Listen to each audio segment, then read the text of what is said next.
नायक और महानायक में अंतर होता है।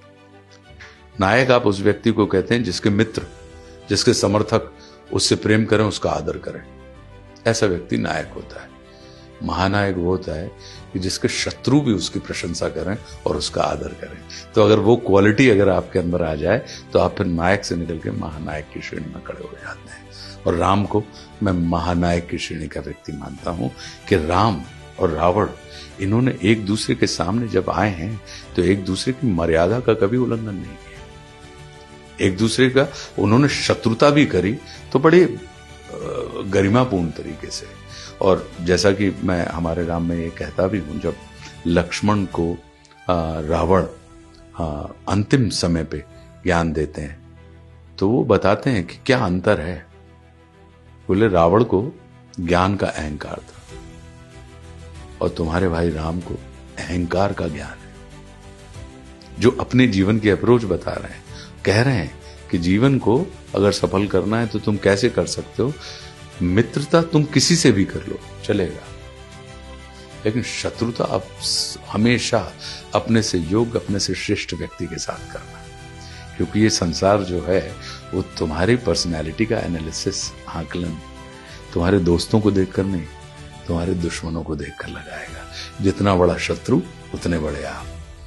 तो क्यों वो शत्रु की इंपॉर्टेंस को बता रहे हैं कि अगर विशुद्ध शत्रु भाव तुम्हारे अंदर है तो उसकी इंपॉर्टेंस समझो।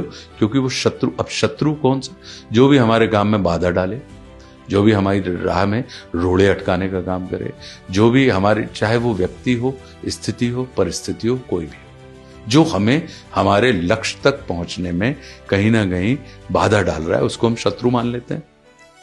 तो शत्रु ही होता है जो हमारे अंदर सुप्त पड़ी हुई ऊर्जा को जागृत करने का कार्य करता है। कि पता लगा हम भूल ही गए थे कि ये हमारा हिडन टैलेंट है। वो शत्रु को देखकर ही आप उसको ओवरकम करने के लिए आपकी वो ऊर्जा जागृत होती है। वो शत्रु होता है जो आपको अक्षम कर देता है, उसके कारण आप सक्षम होने का प्रयास करते हैं। वो शत्रु होता है जो आपको इनसिक्योर कर देता है, आप उस इनसिक्योरिटी के कारण आप सिक्योर होने का प्रयास करने लगते हैं। वो शत्रु ही होता है कि आप पता लगा कि अपने एक बहुत छोटे से सर्कल में आप खुश थे अपने इर्द गिर्द। वो शत्रु होता है जो आपको अपने सर्कल से निकालकर अपने छोटे सर्कल को बड़ा करने की दिशा में आपको सोचने के लिए मजबूर करता है। तो रावण का ही कहना है कि शत्रु जो होता है वो तिरस्कार का विषय नहीं होता, वो नमस्कार का विषय होता है। Because he brings out the best in है ना, कि वो आपके अंदर आपका बेस्ट वर्जन, वो आपके अंदर से जो बेस्ट है वो आपको ला के देता है। कि अपने शत्रु को भी नमस्कार करके करना अगर हम सीख लें तो हम देखेंगे कि जो काम आपका शत्रु आपके परिष्कार में सहायता करेगा वो आपके मित्र भी नहीं कर पाएंगे। इसीलिए आप देखिए कि राम और रावण की इस कथा को देखेंगे तो हम अपने दोस्तों से भी दुश्मनों जैसे परिणाम प्राप्त करते हैं। और एक तरफ राम और रावण है कि उन्होंने अपने दुश्मन से भी दोस्तों जैसे परिणाम प्राप्त कर लिए। कि दोनों ही कहीं ना कहीं कि रावण ये जान रहा है, रावण का किरदार, कि मारने की व्यवस्था नहीं है।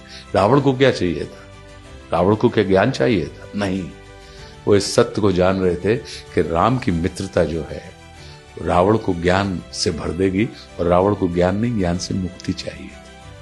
तो वो लिबरेट होना चाहता था उन तमाम चीजों से। तो कौन करेगा लिबरेट? तो अब हम आपको मित्र के भाव में तो नहीं चुन सकते। मित्र बनेंगे तो आप और ज्ञान से भर देंगे, हमें बांध देंगे आप। मुझे बंधन नहीं चाहिए, मुझे मुक्ति चाहिए। तो उस दिशा में उन्होंने, तो ये इतने बड़े, इतने मीनिंगफुल कैरेक्टर्स हैं। मुझे लगता है कि अगर हम इनको जीवन में, अगर हम थोड़ा सा इनके ऊपर विचार भी करना शुरू करें तो हम देखेंगे कि हमारा जो जीवन है वो पहले से, हमारी सोच का विस्तार होगा।